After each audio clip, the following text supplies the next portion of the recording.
Hey guys, it's Mcanning here, giving you another guide. This time it's a PvT guide. I'm going to explain to you what I do pretty much every time versus Terran. This is my stats so far. We played Terran 35 games. We got a 74% win rate, 26-9, and I basically do this build every single game. This is basically the build I do every single game. So this is the build that's given me a lot of success, so maybe it'll give you some success. So here we're jumping in on Runes. This guy was a random player, so it's a little bit different, the openers. But the openers actually becomes the same you would do normally. So basically when you're opening PvT, there are two types of openers you're going to want to go for. There's a Nexus first. Well, basically if you're expanding. I mean, I'm more of a macro player, so most of my builds are around expansions, around playing macro style. So I don't really have that many great cheeses for you, but here is a good macro build. So basically, there's two openers you can do. You can go a little bit safer, and you can go Gateway.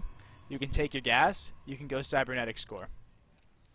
You can get a Mothership Core out. Well, so basically it goes Gateway, Assimilator. You start mining the Assimilator. Then you go Cybernetics Core. And then you take your expansion, then you get Mothership Cores out in time for the first Reaper. Now you're facing a lot of Reapers, short map. I would go for that safer build. But on a map like Runes of Saris, it's a huge map. Right? The other build is you can go 19 Nexus, which is how it opens. Is as you can see, it's you don't start mining your gas, you don't make a Cybernetics Core, and then you expand on 19. So you can see my 18th probe, I'm going to rally him to my natural. Right, misrallied, but 19 workers, I should be expanding now. Is basically how it goes. Right, I'm not mining gas, not mining my assimilator. I actually miss macro this a little bit. I should have had that already down there. But this is the other build. So you're either going 19 Nexus, not mining gas, or you take your Cybernetics Core, you start mining gas, and then after that, at about 21 supply, 22 supply, you expand. So it's a 19 Nexus because 19 supply. So we're going to continue on. Take our gas, take our Cybernetics Core, because we don't know what race he is, so we're still kind of trying to play it safe. But this is if you're playing random, this is a general build you can do versus all races. It's a good build versus Protoss. It's the same exact way I open versus Protoss. This is puts you a little bit behind versus Zerg, but you're playing random, you gotta do what you gotta do. But versus Terran, this is a completely fine build. And also, you really gotta think about your pylon placement. I mean, versus Protoss and versus Terran, you really gotta look at these pylons. You know, this can cover this side, this can cover this side. So the Reaper comes in, becomes a little bit annoying, Mothership Core comes out, kicks him away. So I actually don't get a scout in here. So this is the first part of crucial information. I mean, when you're scouting a Terran, there's some things you look for when you scout a Terran. Reaper is one of them. It's an indicator of how he's opened. He's probably not going any sort of like proxy factory. Is not usually Reaper. Usually, like 95, like almost 100% of the time, a Reaper is an expand. Reaper will not be cheese, at least one base cheese. So when you see a Reaper, it's pretty much saying there's going to be a command center somewhere. Even though I don't see a command center, I can make the conclusion that there is a command center somewhere. Because I know, he opened Reaper. It's unlikely. Now, another very important thing before I go into his base here is when you're scouting, like let's say I was in his base right now. Let's say I was in his base, which I'm not. Let's say I was in his base, I scouted him first. The biggest thing you want to scout when you're facing a Terran is the assimilator right here. If they're still mining 3 in gas after they've opened up with a Reaper, and they go, so there's two things that happen. They either don't go Reaper, and they're mining 3 on gas. So that's the situation you gotta think about when you're playing Terran. They're mining 3 on gas. They opened with a Marine. Why would they be mining 3 on gas? They're probably gonna go tech. They're gonna be going to Starport. They could be going quick factory. They're gonna be doing something because they're getting all this gas, but they didn't go for a Reaper. So if it takes 50 gas to make a Reaper, so that's kind of your indicator. If he's at about 1940, 1930 when you get an in scout, just probably going to be a Reaper expand. But I mean, if he's at like 1900, going down to 1800 when you're in his base, it's probably going to be maybe a proxy factory, some sort of factory type of opener. So the gas count versus Terran is really important. You really want to get in the habit of clicking on the assimilator and seeing how much gas he's actually taken. So if I got to his base, I would have probably assumed this is going to be a factory opener, just because he's mined so much gas. But it is actually a 3-wax opener. But I mean, your build is the same whether he's going factory. Well, it's similar, very similar. Now we'll continue here. So I haven't seen him yet, and I go and I scout, and I do see a command center, which is something we can expect. And when I go to his base, I see reactor. The reactor could still be factory, so it doesn't really rule anything out for you. It could still be a Widowmine drop. But, I mean, you gotta think about what you play a lot on ladder. Are you facing a lot of 3-racks, or are you facing a lot of Widowmine drops? And try to tailor your build to that. So basically, this is exactly how I open, right? I open one gate into Twilight. Now this is where your variation comes. Now if it depends on a personal choice here. Now you can either go 3 gates, Twilight, or you could go Twilight and then Robo and then 2 more gateways. And basically the tech choice is when do I go 2 gates, when do I go Robo? And basically it's I only go Robo when I think he could be going for some sort of Widow Mine drop, like early Widow Mine drop. Or maybe it's pretty much for Widow Mines. Is this the Robo first? You're scared of, you feel like you need the Observer quick, so you open Robo first. That's usually because you never want to open Robo and then Twilight. It's always Twilight and then either 2 gates or then Robo. That's very important to know. So we cleared this game. I was feeling confident. I was feeling, okay, it doesn't look like cheese to me. I'm going to go 3 gates, and then I'll throw down my Robo. And we do start our blink and bench like right away. And sometimes you can chrono your blink, but it depends on the situation. I mean, if you want to get a good economy, if you want to get blink out, I mean, it's a situation for me where I know I'm not going to go for a blink aggression, you know? So I'd rather have a faster economy. You got to think about how you want to do it. If you want to get some blink stalkers out for aggression, maybe you chrono blink. But for me, I used started my Robo Bay as well. So it's basically how it goes. You go 3 gate blink, and then, I mean, there's a Widow Mine actually up here, which is, he actually went proxy Widow Mine against me, which I actually didn't see. So the Observer is a bit late for me. So this game we kind of get caught off guard by it. But, I mean, I know it takes 29 seconds to shoot off. So basically how I handle it is you just, every 29 seconds, you look at the time, you get every 29 seconds, and you know, like you can do a little cute little trick here. You can kind of bait the shot when he shoots. You can put it into the simulator, and you don't actually lose anything. It's something nice to know. So you can kind of do a little cute play like that. But so 29 seconds, this comes out. But whether he goes for this Widow Mine drop or not doesn't really matter to us. It's more of a situation of this is how we open. Whether he's going 3 rocks, whether he's going Widow Mine drop. This is good versus both. And basically, you're trying to tech up to go to Blink Stalker Disruptor. That's really, really important. So this is more or less, I mean, you make the check choice between going Robo first or not, but basically, no matter what they're going for, this is what you want to go for. This is, and basically right now, you're going to want to go more of a safe build.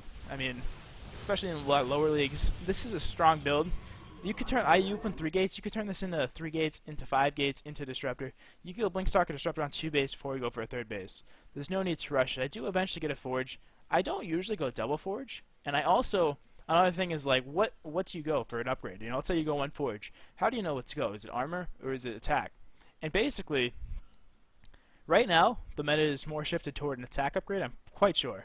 Not 100%, could be wrong, but I see most pros, and myself included, not being a pro, but I'm going attack first. And basically it's a situation where armor was good in Heart of the Swarm. When you played Terran, you were supposed to go armor first. Basically because Zealots tanked an extra shot, and it was a situation where they could live a little bit longer. But Charge Lot was much more a part of your army in Heart of the Swarm. In late game PvT, you should not have that much Charge Lots. So it's a situation where if you're not saving yourself from an extra shot with Zealots, then you should be going attack, and attack gives you some extra damage. You know, DTs can still one-shot workers if they have armor, and you know, Adepts can still be more useful. So I would recommend going for attack. Now let's continue on. We're going Disruptor. We're going Warp Prism. Another thing I want to touch on as well is when to go Warp Prism. Now, it's a situation where we look at the game flow here. I've already got 3 observers out, right? I've got 1 to stop for drops. I've got 1 going to see when he's pushing across the map, and I got 1 to play a little defensively. So basically, you really only when you think you can afford it. I mean, this was a game when I think I made my Robe a little bit late. So I had time. I had dead time. I didn't want to make a 4th observer, so I made a Warp Prism. But, you know, most of the time, when your Robo base finished, it's hard to fit in the Warp Prism because you're going to be making Disruptors. So we'll see what I'm seeing here. But this is basically your opener. I mean, how many gateways am I on right now? I'm only on 4 gateways going up to 5 gateways. So 5 gateways, you can be on 6 gateways depending on how you are. And then you just kind of patrol with these Blink Stalkers and try to get up to a Disruptor army. And I mean, right now I'm just trying to get my map vision out. And he kind of surprises me, right? He comes with an attack. But no matter how this attack goes, guys, it really shouldn't matter. It's this is how you should be opening, or at least how I open, and it brings you a lot of success. Going Disruptors, going Stalkers, and I mean, maybe I died to this, maybe I missed micro, but this is fine. This is a fine way to open. This is a fine way to get you to the 7-minute mark. Another thing I'd like to touch on, as we'll see, I kind of barely holds here. Disruptor comes out just in time. Row placement's actually pretty weak. It, time warp saves me. Takes a big shot, helps me out.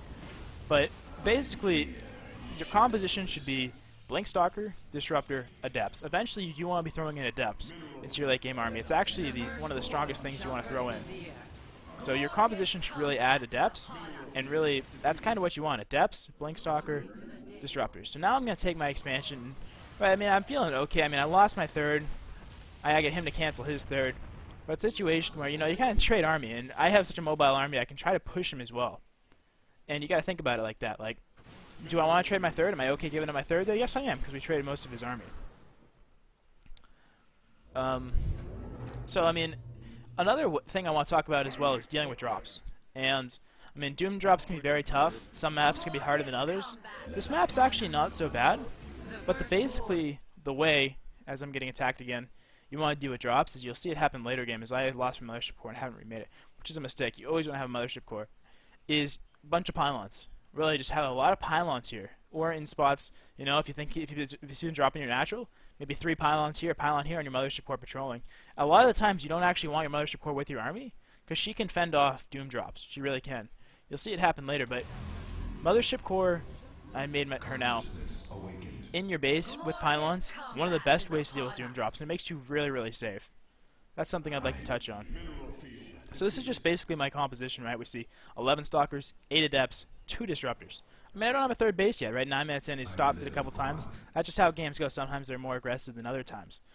And, I mean, I'm okay with it, though. We're trading, our army's getting stronger, doing as much harass as we can, you know, here and there, here and there. But, I mean, he's got a strong army, right? 17 Marauders, 29 Marines. And basically, this is the composition you want because it deals with Liberators. It can deal with pretty much all Terran that Terran offers. I mean, unless they get an absurd amount of Liberators, you want to take the Tempest for Liberators, but okay, perfect. Said the thought. We got 1, 2, 3, 4, 5 pylons here, Mothership Core patrolling up here. This is actually, oh, he does have stuff here. But this is exactly what you want to do. Mothership Core, bunch of overcharge. Overcharge every single pylon if you can. And he still gets some damage done. But this really slows it down, really hurts his thing, and I bring the Blink Stalkers up. And this is a situation, right? You gotta make decisions during the game. Like, he commits half his army up here. He might kill my third, but he commits so much to his main. We want to take this engagement, and he actually throws some Liberators away. We lose our third here, but he loses half his army, so we gotta think about how that. Do we like that trade? It's okay. I mean, shoot these Disruptor shots off. Kind of a bit sloppy, but I tried to have my army down there and my Blink Stalkers in my main defendable spots. But this is the army because it's versatile. You can kind of move around with it, and if he did have Liberators parts, you can kind of siege. And now, I mean, I see he loses so much of his army. I'm gonna push across the map, and we're gonna end up facing some Liberators here. And I want to highlight some things when you're facing Liberators. So basically, this is the army comp you want because this can deal with Liberators, right? I actually only have 12 Stalkers right now. But, I mean, the Liberators are parked. You don't really want to blink under them, but you can. There's definitely times when you can blink. So, I know it's a lot to control, and you can look at my hotkeys here. I have 1 for army, 2 for Stalkers. Usually 4 is my sentries, but I don't get many sentries versus Terran, and 5 is my Disruptors. So basically how I control this engagement. Or at least when, like, let's say he's parked up here, which he will be in a second. Hold on. So you just kind of keep shooting Disruptor shots off. Good hits, good hits. But so we look to my vision here. What do I see? I see 2 Liberators. I'm not sure how much bio he has. I know he's lost a lot of army, and the supply is the supply. But let's say he's got the same supply as me. How do I handle engagements like this? And it's a situation where, you know, you look at it, and you see, I mean, he's kind of vulnerable here because he's kind of not that far. I could blink here. You know, I'm only getting attacked by 1 right here, and try to snipe this. I could blink here and try to snipe this. I mean, it's really, basically what I do is you shoot Disruptors off. I press 5V. 5 is my hotkey, and then I hit V for my Disruptor shot. And I shoot it, and I try to shoot it like back here. And at the same time, I want to blink underneath. So basically, how it goes is you Disruptor shot, and you blink underneath to try to punish. Right? You can try to snipe this, and the Disruptor shot keeps your excuse me, it keeps your Stalkers safe. So you can see I'm here. I got my Blink Stalkers out. I'm gonna shoot a Disruptor shot off, and I'm gonna blink. See, I do this twice. I get some nice hits. That helps out. I just kind of keep poking, and I could have blinked there if I wanted to. It's a situation where the way you handle this, see, I blink forward, and I use the Disruptor shots to kind of keep me safe. I see it, I have a huge edge here, so I'm in a pretty good spot. But that's how you want to do it. You want to poke, you want to blink forward, and use your disruptors for protection. That's the best way to handle liberators. And I mean, big armies, it can be tough, but that is the absolute best way to handle liberators. So we end up winning this game here. But some things I really want you to remember is, if you could take some things away, I would say, remember, this is a very good build, very safe build. Oh, and you got to make the tech choice. I mean, for the majority of your games, I mean, if you're facing a lot of Widowmine drops, maybe you're facing Banshee, you want to go for the Twilight into Robo. But for the most part, going Twilight into 3 gates, maybe even 4 gates if your macro is slipping, is fine. Start going Blink Stalkers and then into Robo. And then eventually go into Robo Bay, Forge. You can go double Forge, but I don't always go double Forge. I mix it up. Depends on if I see them going double upgrades, things like that. And so you got to remember how you open. And you got to remember about scouting. Scouting that's 2 biggest things. I mean, opening, whether you want to go opening Twilight into Robo, Twilight into 3 gates, they're pretty similar. But it is something important to note, and try to keep your chronos on your Nexus unless you're going for the blink. You don't have to be chronoing out blink unless you're going to do damage or you're scared. I mean, get your 2 bases saturated and then move on from there. And also scouting, right? When you go to his base, try to click on his assimilator and see how much gas has he mined. Is he at under 1900? Could be a factory play. Is he 1950? Probably could be a Reaper. Is he mining gas but didn't actually, and he opened with a Marine? Where's that gas going? You got to kind of think about it. And I also want to keep in mind, your ladder experience is different than my ladder experience. And you might try this build, and you might lose the first 3 games with it. And, I mean, they might be doing some wonky build. They could be doing 4 racks outside your base. They could be doing some random builds, you know. And it's a situation where you really kind of want to remember, this build has been, you prove builds over a period of time. And just because it loses you a couple games doesn't mean the build is bad. I mean, the guy could do something that counters you, something you've never seen before, things like that. But otherwise, just try to remember that every game's different, and this build will give you some good success if you practice on it, work on it, see more builds, and just practice it and try to get as good as you can with it. Thank you guys for watching this guide, and thank you guys for being here. Hopefully you guys enjoyed, and I look forward to seeing you guys next time. Thank you guys.